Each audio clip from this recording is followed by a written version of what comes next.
Shanghai सहयोग संगठन के शिखर सम्मेलन की मेजबानी चीन कर रहा है और तियानजिन में ये वो वेन्यू है जहां पर ये शिखर सम्मेलन जो है वो हो रहा है। अगर भागीदारी की बात करें तो इस साल पहले की तुलना में अधिक जो नेता हैं, जो कि अलग अलग एससीओ देशों के जो नेता हैं वो इसमें शामिल हो रहे हैं। और अगर हम कुछ प्रमुख नामों की बात करें तो भारत के प्रधानमंत्री नरेंद्र मोदी के अलावा जो रूस के राष्ट्रपति व्लादिमीर पुतिन हैं वो भी इसमें शिरकत कर रहे हैं।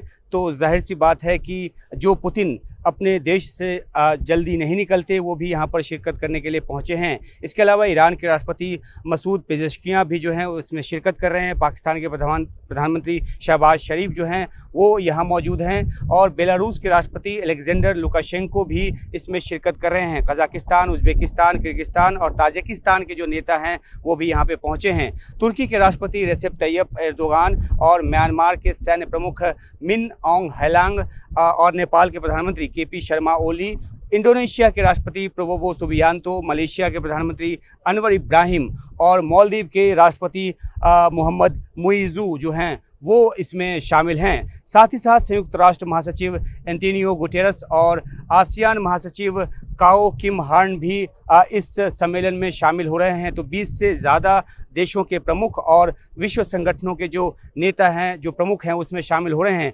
भू राजनीतिक संदर्भ और में एससीओ की भूमिका को रणनीतिक तौर पे देखें तो अमेरिका द्वारा भारत पर जो 50% टैरिफ लगाया गया है उसके बाद से भारत और चीन और अन्य जो यूरेशियाई देश हैं, जो शक्तियां हैं, वो एक साथ मजबूत संबंध बनाने की ओर अग्रसर हैं। कोशिश इस तरह की जा रही है और प्रधानमंत्री मोदी की उपस्थिति इस बदलाव को और ज़्यादा जो है वो बल देती है।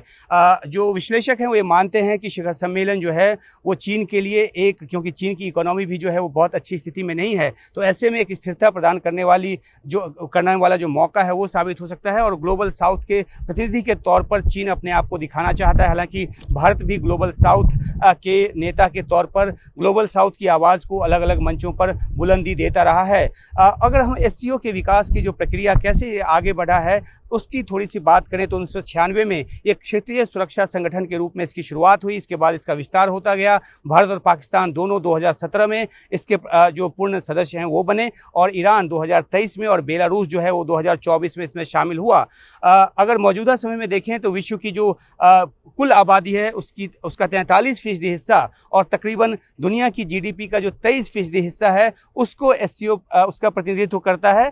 और इस संगठन को लेके कुछ जो इसमें खामियां हैं वो भी हैं जिनको दूर करने पर जोर दिया जा रहा है। और एक तो बड़ी खामी जो है वो इंडिविजिबल जो सिक्योरिटी है वो उस सिद्धांत पर जोर देता है जो कि नेटो की जो सामूहिक सुरक्षा है उससे अलग है। यानी कि ये नेटो की तरह जो है एक दूसरे की सुरक्षा को सुनिश्चित नहीं करता और वो शायद हो भी नहीं सकता क्योंकि अलग अलग देशों के जो मुद्दे हैं वहाँ अलग हैं। एक और अहम चुनौती जो एससीओ के सामने है वो ये है कि भारत और पाकिस्तान के बीच जो तनाव है वो काफ़ी ज़्यादा है। भारत ने कश्मीर में पहलगाम में जो आतंकवादी हमला हुआ उसकी निंदा की मांग की थी जब एससीओ जो रक्षा मंत्रियों की बैठक हुई थी, लेकिन उस पर सहमति नहीं बनी और भारत के रक्षा मंत्री राजनाथ सिंह ने उस पर जो दस्तखत से इनकार कर दिया। अब एक और जो असहमति का मुद्दा है वो यूक्रेन युद्ध है।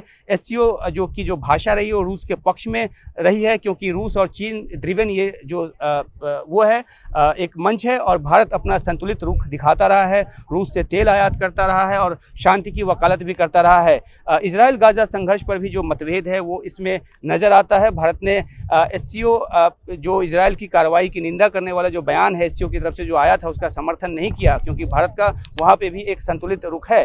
तो इन सब बातों के मद्देनजर देखना है कि इस बैठक से क्या कुछ निकल कर आता है, किस तरह का एक जॉइंट जो स्टेटमेंट है वो निकल कर सामने आता है।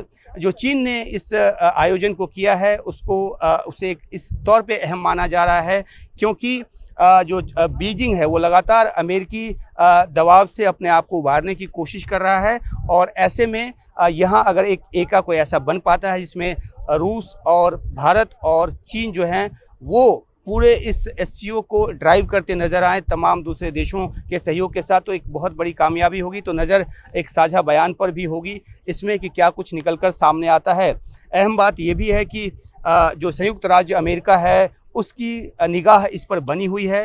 वो इसलिए क्योंकि जो आने वाले समय में क्वाड शिखर सम्मेलन जो कि भारत में होना है, जिसका कि भारत, अमेरिका, जापान और ऑस्ट्रेलिया सदस्य है, उसको लेकर कई तरह की खबरें अमेरिका से आ रही कि शायद उसमें राष्ट्रपति ट्रंप शिरकत ना करे। हालांकि उस बात की अभी पुष्टि नहीं हुई है, लेकिन अमेरिका की निगाह इस बात पर इसलिए बनी है एससीओ समिट पर, क्योंकि इससे क्या कुछ निकलता है और कैसे अमेरिका को घेरने की कोशिश जो है वो हो सकती है, या उसकी जो जिद है उससे पार पाने की कोशिश जो है वो हो सकती है। खासतौर पे भारत के साथ जिस तरह का टैरिफ विवाद अमेरिका का बना हुआ है, तो ये एक ऐसा मंच है जिसमें कई सारे देश शामिल हैं। ये मल्टीलैटरल फोरम है, लेकिन यहाँ पे जो द्विपक्षीय संबंध हैं वो भी बहुत ज़्यादा मैटर करते हैं। इसलिए हमने देखा कि किस तरह से भारत के प्रधानमंत्री जो हैं उन्होंने अलग अलग देशों के साथ द्विपक्षीय जो मुलाकात है वो की, चीन के राष्ट्रपति के साथ की। इसके अलावा जो रूस के राष्ट्रपति हैं उनके साथ उनकी जो द्विपक्षीय बातचीत है वो हो रही है। तो एक ऐसा मौका जहाँ पर जो मल्टीलैटरल तरीके से जो चुनौतियां हैं उससे निपटने की कोशिश और साथ ही साथ आपसी रिश्तों को बढ़ाने की और उसको मजबूती देने की भी एक कोशिश है। तो एक जो ध्यान रहेगा भारत में, उस पर यह भी ध्यान रहेगा कि आतंकवाद को लेकर क्या कुछ बयान आता है, क्योंकि भारत की कोशिश फिर से होगी यहाँ पाकिस्तान को घेरने की, पाकिस्तान का नाम लेकर आतंकवाद को उसकी निंदा करने की। लेकिन क्योंकि पाकिस्तान भी पूर्ण सदस्य है और चीन का जो कनाइवेंस है, जो एक नज़दीकी है, वो पाकिस्तान के साथ हमेशा से रहा है, तो ऐसे में क्या कुछ निकलता है वो देखने की बात होगी और काफ़ी उस पर नज़र जो है वो बनी रहेगी। तियानजिन से Umashankar Singh. Subscribe to One India and never miss an update. Download the One India app now.